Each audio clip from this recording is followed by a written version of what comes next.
So I'm wondering what's coming up for you.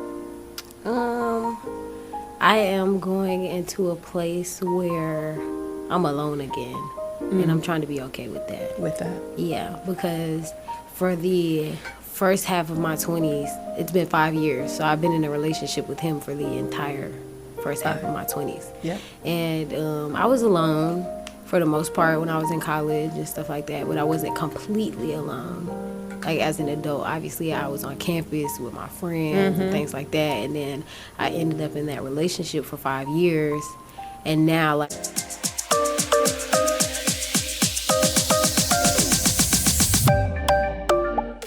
Hi there, I'm Tracy Knight and I'm your codependency coach. And today, I have a special guest here in the studio with me, and we invited her in because she, like many of us, has been experiencing the sadness of breakup and breakups in relationships, especially relationships that have been together for an extended period of time, several years.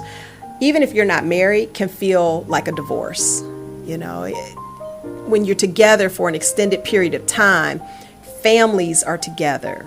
Finances are oftentimes together. Your entire life becomes intertwined. And so through the breakup, you try to figure out how to unravel and commingle the nuances and the essence of your life and reclaim the power of who you are. And so I want to thank you so much for coming into the studio today and being willing to share, parts of your story that I know will be an inspiration for so many more. But moreover, what I'm hoping is that our conversation will lead to some level of enlightenment, power, and healing for you. So thank you for that. So we were talking before we got on air, and you were sharing a little bit about your story. Would you be willing to share a little bit of that with the audience? yeah. Okay. So I have been in a relationship for the past 5 years, and we have shared a home together, finances, we share a car, and we also shared the first half of our 20s together. So currently I'm 26 and he is 27. So we've been together for some time now, and we have broken up because we noticed that we're very different when it comes to like how we love each other. I am a super lover girl, and he just did not grow up in that type of household. He went through a lot as a child with his family, and he's just not used to it. So I can love him a lot, and he kind of struggles to love me the way that I need to be loved when it comes to like affection or anything else that deals with that. And now we're currently separated, but we stated that we would like to still be friends, and I broke up with him because I wanted, not only did I want more for myself as an individual, I just wanted to make sure that he was okay, and I didn't want to like set expectations on our relationship when I care about our friendship more than anything else. So after the relationship ended, everything kind of started out decent, and over time, because we still live together and we're still like separating everything, things are kind of getting a little rocky. He's started to talk to someone else, and obviously that hurts my feelings. Yeah. And I'm just building relationships with other people that I meet, not really looking for anything, but just living my life. And he's not really happy about that either. So we're both attempting to coexist until we can fully separate as far as like financially, and separate the home and things like that. But things are getting very messy very quickly just because of like a lot of emotions. I am really good at expressing myself, and he isn't. So that's where things are getting rocky. Yeah. First of all, I am so sorry. Like, I can only imagine the sadness and the emotional pain that you feel. Just ending a relationship that has meant so much to you. And I'm, really sorry that you're experiencing that right now. One of the things that you said before we came on air is, I'm sad, but I know I'll get over it. I know I'll be fine. And I think as Black people, a lot of times we don't spend enough time in that space of the sadness, like exploring what our feelings are, or in the anger. We so quickly want to push our way through to get to the new happy place. And that's why people jump right into trying to meet other people and hopefully cultivate another relationship. It is not uncommon for men to take that approach initially. What I've learned, just in my own experience, there's no necessarily data or facts around this, but my experience has shown me in my more than 20 some odd years of coaching, is that men oftentimes grieve relationships afterwards. They spend a lot of time running and trying to escape the feelings, and they will do that by introducing other people into the mix. But you can't outrun yourself. It's impossible. Because wherever you go, there you are. And you bring with you the sum total of your experiences. I literally just did a segment on this about how sometimes we bring our past traumas into our current relationships. Well, that happens when we don't take the time to properly grieve the relationship. And that grieving process is not something that can be rushed or hastened. It's not something that can be really done in tandem with people, because the grieving process takes place inside. It's an internal job. It's an unpacking of decisions that we've made. The remembrance of joyful and sad times, the pondering of whether or not the decision that we've made is the right decision for us. Even though you initiated the breakup, I'm sure that there have been some times when maybe you've questioned whether or not, did I do the right thing, because I really do love this person. And so I appreciate you being so courageous to follow your instinct, which was, I'm willing to let this go in order for me to make the space to have a relationship that's more in alignment, even though I love this. Because so many women way older than you will hold on to a relationship because it's better than not knowing, like the unknown, or not having a guarantee that you'll have something else. It is true that if you allow, you will love again. But that is an allowance. It's not because there's a dearth of people out there or aligned people. It's a matter of us allowing ourselves to open up to love again. But you can't open up to love again if you don't heal the wounds at present day. So what I wanted to share with you is, even though it may seem like he is moving on, sometimes that's more of an avoidance tactic than it is really moving on. It's really kind of like standing still and putting on a coat of armor. And if you're an individual who has not really learned how to open up, express yourself, as many men have not learned to do, and women, then armoring up becomes the next most natural thing, because intellectually, our ego always wants to protect us, wants to keep us safe, wants to keep us from feeling. But it is in the feeling nature that we discover more of what we enjoy, what we dislike, what we need, what we desire. So I just want to encourage you to spend this time really allowing the full breadth, the full range of your grieving process, which can go from rage and anger to sadness to acceptance, and then back to I can't believe this. I can't believe this is happening. What is going on here? Literally. Literally, like, what are we doing? It's a circle of emotions. Yes.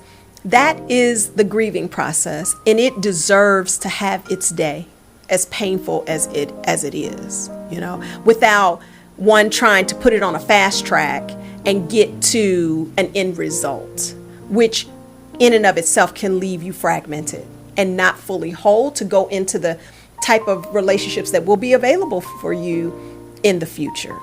So that was one thing I wanted to say.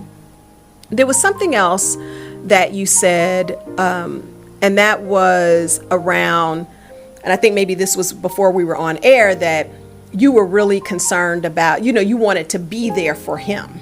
You really wanted to be there for him, show up for him, and kind of take care of him.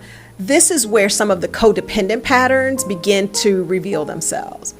It is cultural. It is gender oriented for us, especially as Black women, to want to nurture and care for another, even in our most desperate need for care for ourselves. Like right now, your attention has been diverted to take care of him, when really it's so apparent to me that what is needed is your own nurturing, your own love, for you to get a hug, for you to have a chest to cry on, for you to be able to snuggle up, for you to be heard, understood, and loved on. And yet so many women spend their time wanting to take care of, make sure the children are okay, or make sure the partner is okay, make sure that the families are okay, because they have become a part of the relationship as well.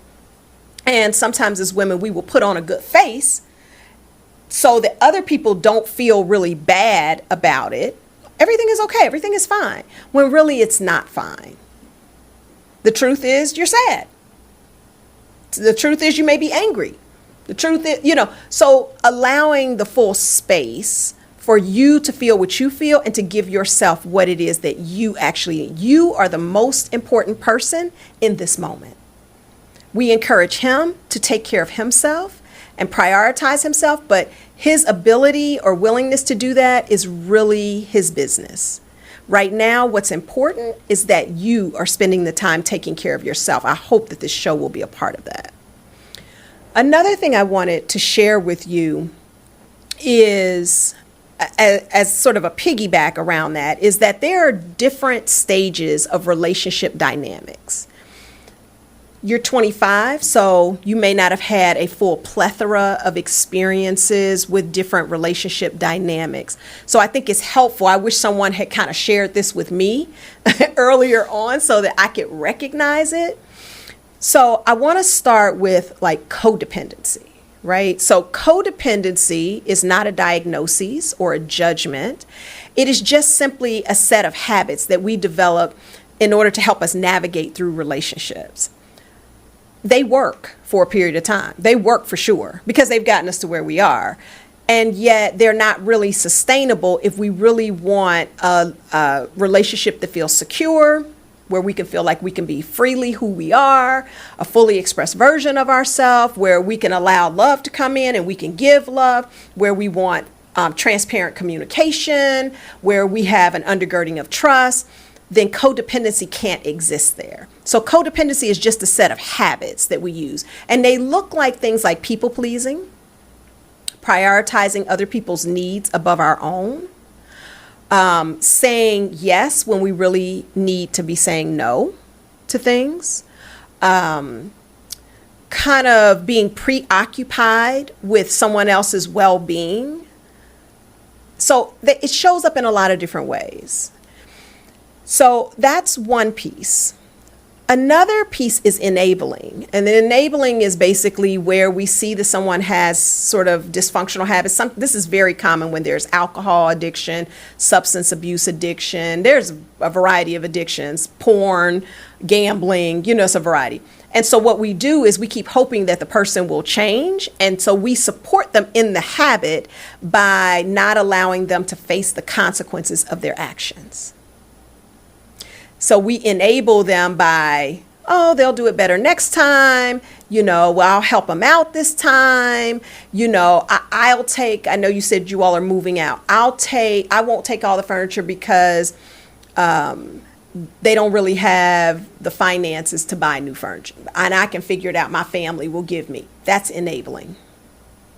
When the truth of the matter is, if we want things to be equitable, but not necessarily equal.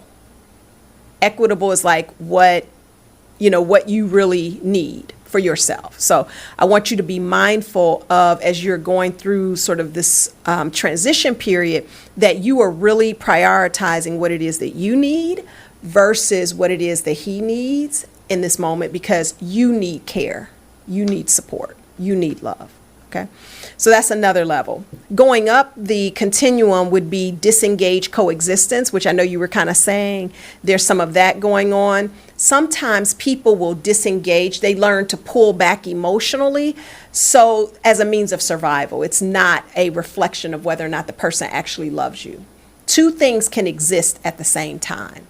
Your ego, humanness, his ego, his humanness, will go into a survival mode. What is it that I need to do in order to survive this situation? So for some people, it's kind of like I'll disengage and I will put on these blinders, and I'm only going to do this, and I'm only going to engage at this level. And it's mainly because they don't really want to deal with what they truly feel, which may be things like sadness, regret, remorse, resistance to the transition, facing themselves. I mean, there's so many things, right? So disengaged coexistence. And so that's where you see people starting to be very detached. I want to go to unhealthy independence. And unhealthy independence is where we are like, I don't need anybody. I'm good. I'm good. I got this. We all need people. This world is meant to be lived in an interdependent way, but we can recognize when we drop into unhealthy independence, that's where we are basically denying the fact that we actually do need other people in order to survive, in order to be fulfilled even. So, if you're at that state, like asking for help, even coming here today was such a courageous way of recognizing that you actually do have a need to be supported, So be mindful about dropping into the unhealthy independence of I got this, I don't need anything, I don't need anybody, all men, ... and overgeneralizing, right? That's what a lot of women do. Yes, absolutely. Absolutely. So we want to move to healthy dependence, like babies are in a healthy state of dependency because they depend on their parents. Our elderly sometimes, like, healthy dependence is where we still have a sense of our own identity, but we know we need to depend on people for stuff. So if you need to go and stay with parents for a period of time while you get on your feet as you are moving, you might need to depend on them for something, but that doesn't diminish your sense of independence, okay? Because healthy independence is really knowing the power of who you are, what it is that you stand for, what your goals are, and you are moving towards them. You are paying your own way as best you can for this season of your life. And you communicate that to whomever you are being in a dependent relationship with. And then that takes us to healthy, like, interdependence. And that is where both people stand on their own, they're clear about their vision, their goals, and they work in tandem to support each other, but they are running really their own race. So I wanted to just share that with you because you're not going to be where you are forever. You just aren't. It's a season. It's a season, unless you choose it. Now, some people do choose to stay in a state of grieving for years. They never get over the pain of the breakup. They never get over that. They carry that with them, and they carry it into all experiences with future partners. And so they never really heal from that. But I see you as taking a first step, at least, to wanting to do that differently. So I just want to encourage you to, continue to love and support yourself. What from what I've said, if anything, has resonated with you and would be a takeaway for you? Really just letting people know that I need help. Yes. Yes. Yep. And sometimes we don't even know what that help is. Yeah, especially if I've been alone for like years. So, like, I don't really have my mom or dad. Mm-hmm. So I've been here by myself. Yeah. Yes. For a very long time. Yeah. And he was like the support that you had. Yeah. And I know what I'm going to say may be of little consequence. Let the tears flow, because they are needed, and they help us grieve. They help the heart heal. So whenever we don't have a lot of family, especially like our core family, like parents, it can feel very lonely. I want to invite you to re-script what family looks like. Because a lot of times we think that support can only come from people who are genetically related to us. And that's just not the case. I have another client in that situation where she doesn't have her spouse is deceased, and she doesn't have a great relationship with her child, who is an adult. And, she's often said, I'm just completely alone. And I told her, I was like, girl, it's all these people out here that love you. I mean, literally, there are all these people out here that just love her, me being one of them. And, she could not see that, because her paradigm was that it was either going to be her spouse, her parents who are recently deceased, and her spouse is recently deceased. And she doesn't have a great relationship with the son, so it's kind of like, so what else is there? But she decided that she was going to open herself up, expand her perception of what family is. Because codependency will keep that paradigm very narrow. But when you open yourself up to living life interdependently and in a healthy state of dependency, then you begin to see just how much love really is surrounding you. God didn't put you here alone, and he's not going to allow you to weather this storm alone. So learning how to see beyond what is traditional is a great way to see just how much God loves you, and so do the people who are around you. Friends, family, co-workers, allow yourself to be in a space of just receiving whatever it is that people can offer to you. And then, of course, asking for the help, asking for the support. Yeah. So, any closing thoughts or any questions that you have? Not really. I get it. So, one of the things I want to invite you to do is to take the codependency quiz, because that may give you some insight into some of the belief systems that you may be holding that could keep you ruminating in this mindset for an extended period of time. It's free. It's only 3 to 5 minutes. And I think it would give you a lot of insight. Another thing that I'd like to invite you to do is spend some time with yourself. Spend this time with yourself. You don't need to do anything other than to just be. Spend this time reading. Spend this time in reflection. Spend this time getting to know the things that you love, the things that you enjoy. Those are the things that will heal our heart. And that's where we find a little bit more joy and peace in our life as well. So I want to thank you all for joining us. I want to thank you for being so vulnerable and your willingness to just share your story, because there are so many other people out there that are experiencing breakups, divorce in any way, even though I know you all weren't married, but when you live with someone, you're in a relationship for 5 years, that is like a divorce. Even though you didn't go before a minister or a justice of the peace, that is like a divorce. It reeks of the same thing. Give yourself time, give yourself the space, and moreover, give yourself the patience to heal by whatever amount of time it takes. And for the viewers, I want to invite you to subscribe to the channel, send us some comments, send her some love, because even though she doesn't know you personally, she can feel the energy, because that's exactly what I'm giving to you. I'm Tracy Knight, and I'm your codependency coach. I'll see you next time.